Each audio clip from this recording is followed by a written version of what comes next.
စိတ်ဆိုးတဲ့ပုဂ္ဂိုလ်တယောက်ဟာအတိညာမှာတုံးသွား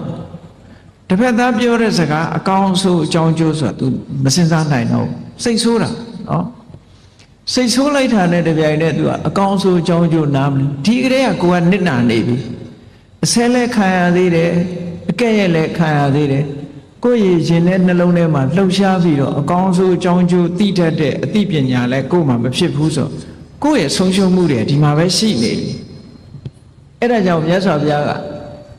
တုံမန်ယေဝတ္တတေနအန္တရာယောကဲ့ရဲ့လို့ဆင်းပြန်ပြီးတော့စိတ်ဆိုးနေမယ်ဆိုလို့ရှိရင်ကိုယ့်အတွက်ပဲတိုးတက်မှုရဲ့အန္တရာယ်ဖြစ်မယ်တိုးတက်မှုရဲ့အန္တရာယ်ဖြစ်ယုံနေမကဘူးသူပြောတဲ့စကားရဲ့ကောင်းလားအဆိုးလားဆိုတာမခွဲခြားနိုင်တော့ဘူးဒေါသဖြစ်နေသည့်အတွက်ကြောင့်ဒေါသစိတ်မှုန်းနေသည့်အတွက်ကြောင့်အကောင်းဆုံးခွဲခြားနိုင်ဘူးတဲ့အဲ့ဒီကလေးကမှားမှားယွင်းယွင်းလုပ်တော့မယ်ဆိုတဲ့အဓိပ္ပာယ်ရနေပြီနော်အဲ့တော့မြတ်စွာဘုရားကဒါဖြင့်ငုံခံနေရမှာလားကဲ့ရဲ့လာလို့ရှိရင်ကဲ့ရဲ့လာတဲ့စကားကိုငုံခံရမလားလို့ဆိုမဟုတ်ဘူးတဲ့မြတ်စွာဘုရားတုံ့ပြန်မှုတော့ပေးရမယ် respond တော့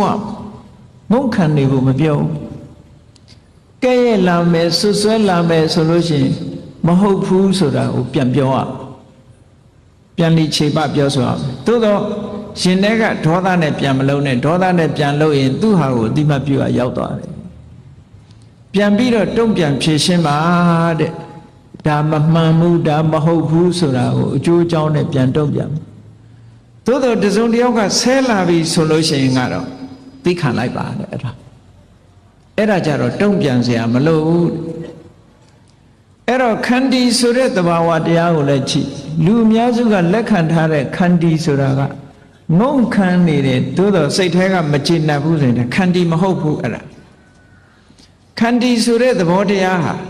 ထိုပုဂ္ဂိုလ်တယောက်ယောက်ကဆဲလာတာကိုလုံးဝအတိမတ်မပြုတ်ဘဲနဲ့ကိုယ့်ရဲ့စိတ်ထဲကမူလစိတ်အခြေအနေပြက်ပြားမသွားအောင်ထိန်းနိုင်မှခန္တီခန္တီဆိုတဲ့စကားလုံးကို grammar ရှုထောင့်ကပြောမယ်ဆိုရင်ခမှုတဟနေဆိုတဲ့ပုဂ္ဂလာခမှုဆိုတာ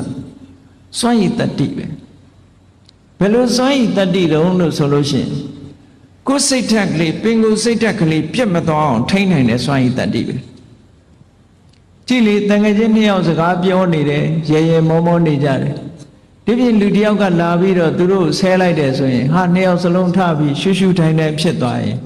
ဒါသူတို့ပျော်ရွှင်နေတဲ့စိတ်ကိုသူတို့မထိန်းနိုင်တာပဲ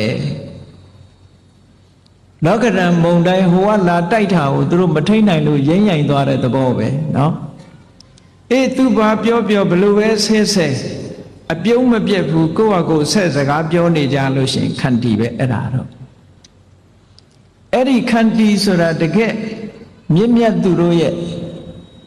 ကျင့်စဉ်မှုပါရမီ10ပါးထဲမှာတောင်ခန္တီပါရမီဆိုတာထည့်ထားတာနော်ခန္တီဟာနှစ်ဦးနှစ်ဝအတွက်အကျိုးရှိတယ်ဒါကြောင့်မို့မြတ်စွာဘုရားကဆွဆွဲလာရင်တော့ဖြေရှင်းပါတဲ့ဆွဆွဲလာတာမဟုတ်ဘူးကဲ့ရဲ့လာတယ်ဆွဆွဲလာတယ်ဆိုရင်ဖြေရှင်းလို့ရတယ်ဆဲရိပ်လာရင်တော့တုံ့ပြန်เสียမလိုဘူးတဲ့သိခံမှုနဲ့နေရမယ်လို့ဒီလိုဆိုတယ်ဒါမှန်ကန်တဲ့လမ်းကြောင်းတွေကိုပေးတာမြတ်စွာဘုရားကိုယ်တိုင်ကလည်းဒီလိုသိခံပြီးတော့နေတာသိခံလိုက်တဲ့ဖြင့်တစ်ဖက်သားဟာသူ့ဘာသူအလိုလိုဆေးမှုတွေရပ်တန့်ပြီးတော့သွားတယ်နောက်ဆုံးမှာစိတ်ဓာတ်တွေပါပြောင်းလဲသွားစေနိုင်တယ်သိခံမှုရဲ့စွမ်းအားမြတ်စွာဘုရားကသိခံမှုရဲ့စွမ်းအားနဲ့အမတန်ကြမ်းတမ်းတဲ့ပုဂ္ဂိုလ်တွေကိုအနိုင်ယူခဲ့ဘူးတယ်အာလဝကကြီးကိုအနိုင်ယူခဲ့တာသိခံတဲ့စိတ်နဲ့အနိုင်ယူခဲ့တာပဲ